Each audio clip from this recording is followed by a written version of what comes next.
तो ये वीडियो साफ तौर पर आपने सुना है कि आखिरकार ये पूरा मामला है क्या। इसमें तमाम मंत्रियों का नाम, तमाम व्यवसायियों का नाम लिया जा रहा है। प्रशासन इस पर कैसे एक्शन लेता है, कैसे खंगालता है, ये आखिरकार आने वाला वक्त बताएगा।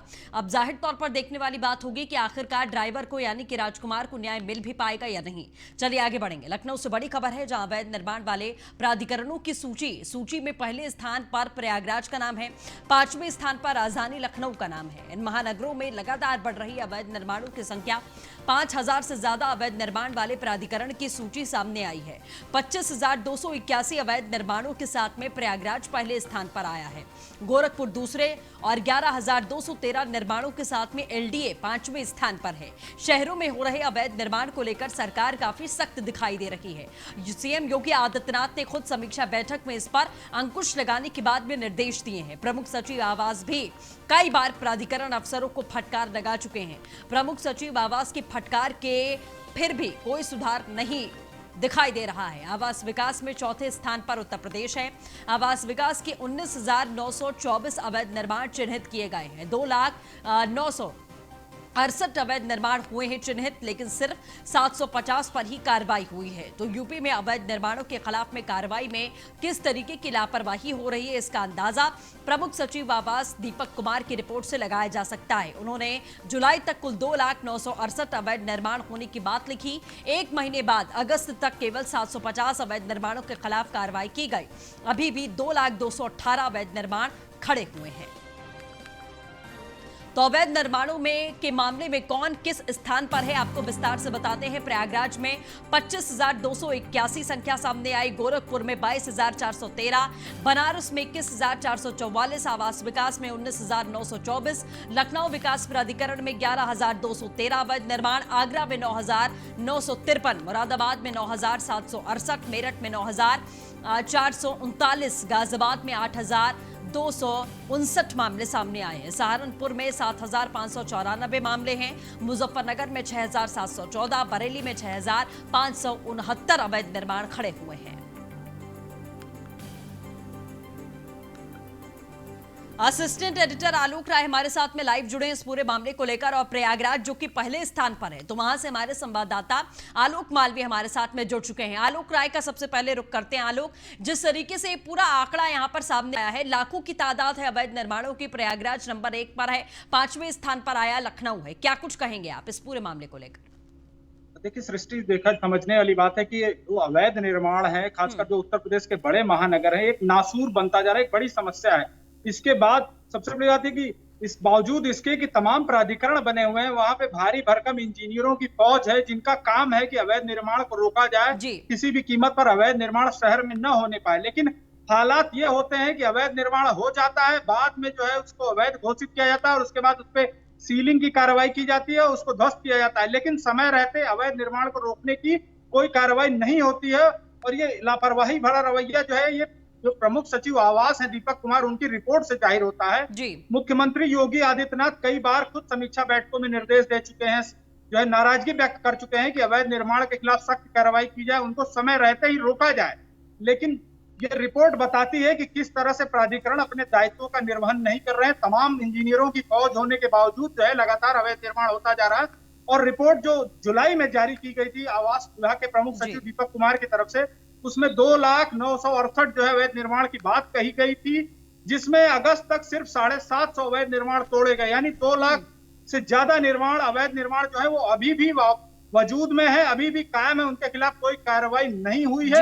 और ये हाल तब है जब मुख्यमंत्री लगातार जो है नाराजगी व्यक्त कर रहे हैं, निर्देश दे रहे हैं। और समझने वाली बात है कि जहां प्रयागराज पहले नंबर पर है, वही गोरखपुर का हाल भी उससे जुदा नहीं है। वाराणसी में भी हालात कम से कम ऐसे ही हैं और लखनऊ का हाल भी वैसा ही है। बिल्कुल, जाहिर तौर पर आलोक, बहुत सारे सवाल हैं जो यहाँ पर खड़े होते हैं। सरकार इतनी सख्त है और उसके बाद में अधिकारी आखिरकार इस तरीके से संलिप्त भ्रष्टाचार में दिखाई दे रहे हैं कि इन अवैध निर्माणों को अभी तक लाखों की तादाद में इमारतें खड़ी हैं और इस पर कार्रवाई नहीं की गई है। आलोक मालवीय हमारे साथ में जुड़े हैं। आलोक, क्या आप लगातार वहां पर रिपोर्टिंग करते हैं, लगातार प्राधिकरण से आपका आमना सामना होता रहता है, अधिकारियों से आप सवाल जवाब करते हैं, पहले नंबर पर प्रयागराज कैसे पहुंच गया? ये देखिए, जिस तरह से प्रयागराज का माहौल है, जितने भी लोग हैं वो प्रयागराज को रहने के लिए प्रेफर करते हैं, क्योंकि हर 6 महीने पर महाकुंभ आता है। गंगा, यमुना और अदृश्य त्रिवेणी यहीं पर मौजूद है। तो लोग अगर रिटायर होते हैं तो रिटायर होने के बाद प्रयागराज में रहने के लिए फ्लैट जरूर लेते हैं, जमीन जरूर लेते हैं, जिस वजह से प्रयागराज विकास प्राधिकरण और जितने भी भूमाफिया हैं उनके द्वारा साठगांठ होती है, और साठगांठ होने के साथ अलग अलग जमीनों पर कब्जा होता है। कब्जा होने के साथ उस पर बड़ी बड़ी बिल्डिंगें बनाई दी जाती है। अब बताया तो ये जा रहा है कि प्रयागराज विकास प्राधिकरण का जो बिल्डरों के साथ है उनके अधिकारियों की साठगांठ होती है और उसमें शेयर भी होता है, जिस वजह से वो किसी भी तरह से उस और बिल्डिंग की ओर जाते नहीं है देखने, ना उनके नक्शे को देखते हैं। हम लोगों ने भी कई बार इस तरह की खबरें चलाई हैं, जिस तरह से आर्यकुलम स्कूल है प्रयागराज में, वो बिना नक्शे के चल रहा है, जो कि अरेल इलाके में मौजूद है। इसी तरह की तमाम बिल्डिंगें हैं। अभी एक मामला और सामने आया है जिसमें कि एक व्यक्ति है, उसकी जो जमीनें हैं उस जमीनों के ऊपर बिल्डर ने कब्जा कर लिया, कब्जा करके उस पर बड़ी बड़ी बिल्डिंगें बना दी है और उस आदमी को पता ही नहीं है। तो इस तरह का कई मामला अभी भी सामने आ रहा है और इस तरह की जो मामले हैं वो लगातार चल रहे हैं, जिस वजह से सृष्टि प्रयागराज में 25,281 अवैध निर्माण ट्रेस हुए हैं। लेकिन जो इसकी संख्या है वो इससे इतर है, इससे बहुत अधिक है सृष्टि। इसके ऊपर और भी अधिक जांच करने की आवश्यकता है ताकि और जो अवैध निर्माण है वो पता चले और जो लोगों को एक्चुअल चीजें वो मिल सके। बिल्कुल जाहिर तौर पर। चलिए आलोक, आप नजर बनाए रखिएगा। आलोक राय आपका भी और आलोक मालवीय आप दोनों का हमारे साथ जुड़ने के लिए बहुत बहुत शुक्रिया। लखनऊ से बड़ी खबर है, जहां करप्ट अफसरों पर योगी सरकार का हंटर चला। भ्रष्ट अफसरों का सीएम योगी आदित्यनाथ ने सीधा संज्ञान लिया है। अब संज्ञान में लेने के बाद में सीएम योगी आदित्यनाथ ने सीधा उन्हें सस्पेंड करने का आदेश दिया। आज महोबा के एसपी मणिलाल पाटीदार को सस्पेंड किया गया। कल आईपीएस अभिषेक दीक्षित पर गाज गिरी थी। सीएम योगी आदित्यनाथ के निर्देश पर की गई निलंबन की यह बड़ी कार्रवाई। महोबा एसपी की तरफ से गिट्टी परिवहन से मांगे गए थे पैसे, तो सीधे तौर पर सरकार अब एक और नजीर पेश करने की कोशिश कर रही है कि सीधे सीएम योगी आदित्यनाथ, चाहे वो कितना भी बड़ा आईएएस अधिकारी हो, आईपीएस अधिकारी हो, उनके खिलाफ कार्रवाई करने में सरकार 1 मिनट का भी समय नहीं लगाती है। कुछ ऐसी ही तस्वीर पेश करने की कोशिश योगी सरकार की तरफ से यहां की जा रही है।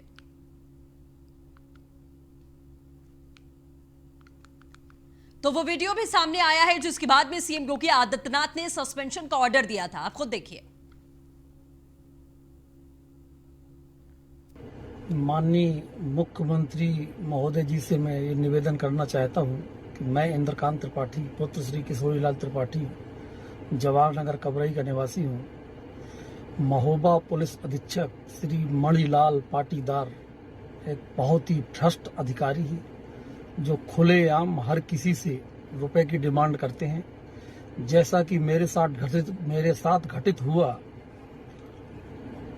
मेरे क्रेशर के पार्टनर बालकिशोर द्विवेदी और पुरुषोत्तम सोनी दोनों विस्फोटक के लाइसेंस होल्डर, मैगजीन होल्डर व्यक्ति हैं, जिनका मैं प्रशासनिक व कानूनी कार्य देखता हूं। इस संबंध में सूर्य केमिकल्स के सुरेश सोनी, जो प्रतिमाह है एसपी मणिलाल पाटीदार को 5 लाख से 6 लाख रुपए प्रतिमाह देते चले आ रहे हैं जब से मणिलाल पाटीदार जी महोबा में पोस्टेड हुए हैं। उसी संदर्भ में जून 2020 को मणिलाल पाटीदार ने मुझे बुलाया और मुझसे कहा, इंद्रकांत तुम अपने विस्फोटक का काम बंद क्यों किए हो? मैंने उन्हें अपनी समस्याएं बताई, तो उन्होंने मुझसे कहा कि काम चालू करो और मुझे 6 लाख का महीना प्रोवाइड करवाओ, जिसको देने में मैंने असमर्थता जताई। तो माननीय मणिलाल पाटीदार जी ने मुझे धमकाया कि अगर तुमने 6 लाख रुपए प्रति माह मुझे नहीं दिए तो तुम्हारे इतने मुकदमे लगवा दूंगा कि जिसकी तुम गिनती नहीं गिन पाओगे। वह तुम्हारे परिवार के खिलाफ इतने मुकदमे लगवा दूंगा कि तुम गिनती नहीं गिन पाओगे और सारे मुकदमे फर्जी होंगे। तब डरवश मैंने 6 लाख रुपए उन्हें जून में और 6 लाख रुपए जुलाई माह में दिए। मुझे विस्फोटक के काम में घाटा लगा। खबर लखनऊ से, जहां यूपी में 2,85,000 के पार कोरोना के मामले। यूपी में कोरोना के 64,000 से ज्यादा एक्टिव मामले। यूपी में अब तक 2,16,901 लोग ठीक हुए। कोरोना संक्रमण से रिकवरी 76.09% है और यूपी में कोरोना से अब तक 4,112 लोगों की मौत।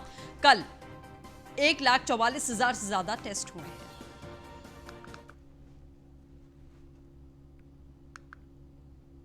नोएडा प्राधिकरण के इंटीग्रेटेड कमांड कंट्रोल सेंटर का उद्घाटन किया गया। सीईओ ऋतु महेश्वरी ने किया इंटीग्रेटेड कमांड कंट्रोल सेंटर का उद्घाटन।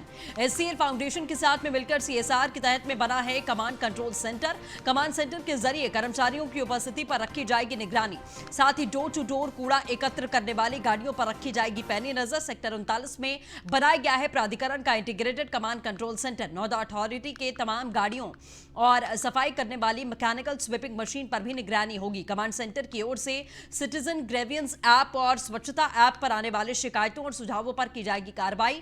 प्राधिकरण के व्हाट्सएप नंबर पर आने वाली शिकायतों पर भी सेंटर के माध्यम से कार्रवाई होगी। सेक्टर 39 में बनाया गया प्राधिकरण का इंटीग्रेटेड कमांड कंट्रोल सेंटर। आज नोएडा अथॉरिटी द्वारा एचसीएल फाउंडेशन के सपोर्ट से हमारे सैनिटेशन ऑफिस सेक्टर 39 में integrated command and control centre officially launch किया गया है। यद्यपि इसकी कुछ सर्विसेज पहले से चल रही थी, लेकिन आज और सारी सर्विसेज को इसमें इंटीग्रेट कर दिया गया है। जन स्वास्थ्य विभाग के द्वारा पूरे शहर में हर घर से गार्बेज कलेक्शन, उसके बाद उनको डंपिंग साइट तक लेके जाना, जो वेस्ट कलेक्ट हो रहा है उसका बायो रेमिडिएशन, जो हमारा सैनिटेशन स्टाफ है उनकी मॉनिटरिंग, इसके अलावा जो कंस्ट्रक्शन वेस्ट है उसकी लिफ्टिंग, उसकी प्रोसेसिंग, कितना वेस्ट आया, सैनिटेशन से रिलेटेड बहुत सारे कंप्लेंट्स के पोर्टल हैं। तो ये integrated command and control centre एक वन स्टॉप विंडो है बेसिकली, जिसमें पूरा जो हमारा एक्टिविटीज़ जो क्लीनिंग से रिलेटेड है वो लिंक्ड रहेंगी। तो चाहे हमारे व्हीकल्स की मूवमेंट है, चाहे हमारी जितनी भी एजेंसीज़ हैं जो घर से चाहे ड्राई वेट वेस्ट कलेक्ट कर रही हैं, या जो सेग्रीगेशन को चेक कर रही हैं, या जो कूड़े की प्रोसेसिंग कर रही हैं, या जो टॉयलेट्स की क्लीनिंग कर रही हैं, तो उन सभी को एक जगह इंटीग्रेट किया। खबर नोएडा से, जहां पुलिस ने 4 वाहन चोरों को गिरफ्तार किया। चोरों से 10 मोटरसाइकिल और 1 कार बरामद की गई है। शातिर चोर दिल्ली एनसीआर के इलाकों में चोरी किया करते थे। चोरों पर नोएडा के थाना सेक्टर 39 में मुकदमा दर्ज किया गया।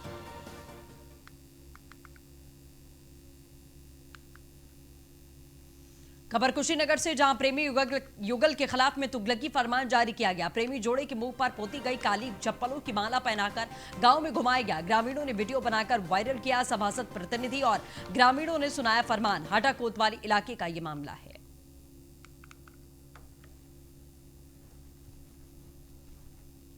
तो ग्रामीणों ने वीडियो बनाकर वायरल कर दिया है। आप तस्वीरों के जरिए भी देख सकते हैं। तुगलकी फरमान जारी किया गया।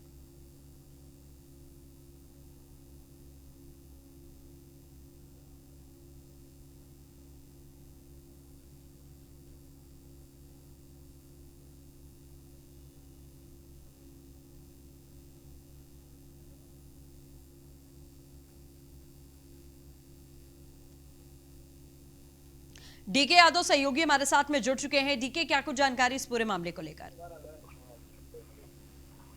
जी देखिए, ये हाटा कोतवाली क्षेत्र के नगर पालिका हाटा वार्ड नंबर 1 का मामला है, जहां कल का ये वीडियो जो वायरल वीडियो हो रहा है उस बताया जा रहा है, जहां एक प्रेमी जोड़े को पहले तो सबसे पहले ये भी बताया जा रहा है कि प्रेमिका की बाल काटी जाती है, और उसके बाद जो सभासद प्रतिनिधि उसके और आसपास के जो लोग रहते हैं दर्जनों की संख्या में, जैसे कि वीडियो में दिखाई दे रहे हैं, सब लोग मिलके और इन लोगों के मुंह में एक कालिज पोता जा रहा है, जैसे वायरल वीडियो में दिखाई दे रहा है, और चप्पल का माला पहना के और पूरे जो है कि वार्ड में घुमाया जाता है। तो कहीं ना कहीं एक तरह से देखा जाए तो वहाँ के लोगों का और जो सभासद प्रतिनिधि है उसका तुगलकी फरमान है। इससे कहीं ना कहीं कुशीनगर या फिर आसपास के जो लोग हैं कहीं ना कहीं मानवता शर्मसार हो रही है। इस मामले में पुलिस जो है लगभग आधा दर्जन लोगों को पकड़कर और कार्रवाई कर रही है, जांच भी, मामले की जांच भी कर रही है। जी चलिए, अपडेट के लिए बहुत शुक्रिया। खबर भदोही से, जहां रिश्वतखोर लेखपाल से परेशान होकर पानी की टंकी पर चढ़ी महिला के पानी की टंकी पर चढ़ने से हड़कंप का माहौल देखा गया। महिला की जमीन पर पड़ोसी कब्जा कर रहे हैं। पैमाइश के लिए लेखपाल पर रिश्वत मांगने का आरोप लगा। पुलिस और अधिकारियों के पहुंचने पर महिला टंकी से उतरी। गोपीगंज कोतवाली के गिराई की रहने वाली है महिला।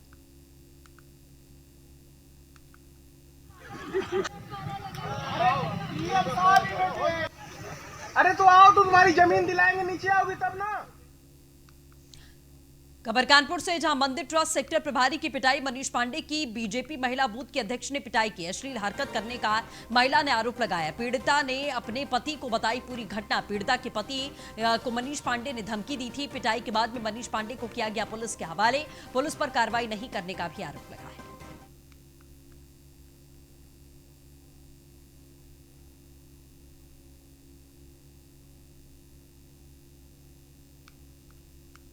खबर बुलंदशहर से, जहां पूर्व चेयरमैन संजीव अग्रवाल के भाई के घर में लूट की कोशिश। चोरों ने ब्रजमोहन अग्रवाल के घर में लूट की कोशिश की। ब्रजमोहन की पत्नी पर तमंचा रख के लूट की कोशिश की गई। एक बदमाश को परिजनों ने पकड़कर पुलिस के हवाले किया। कैश और जेवरात लेकर भागते चोर को परिजनों ने पकड़ा।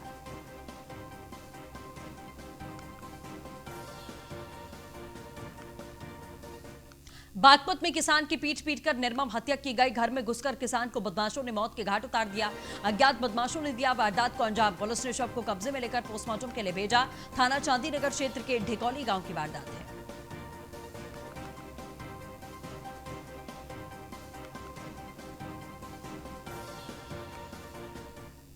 खबर जौनपुर से, जहां शिक्षक ने की युवती के साथ में अश्लील हरकत। शिक्षक के कारनामे का वीडियो सोशल मीडिया पर वायरल। जांच की रिपोर्ट का इंतजार है। बीएसए ने कहा रिपोर्ट के आधार पर ही कार्रवाई की जाएगी।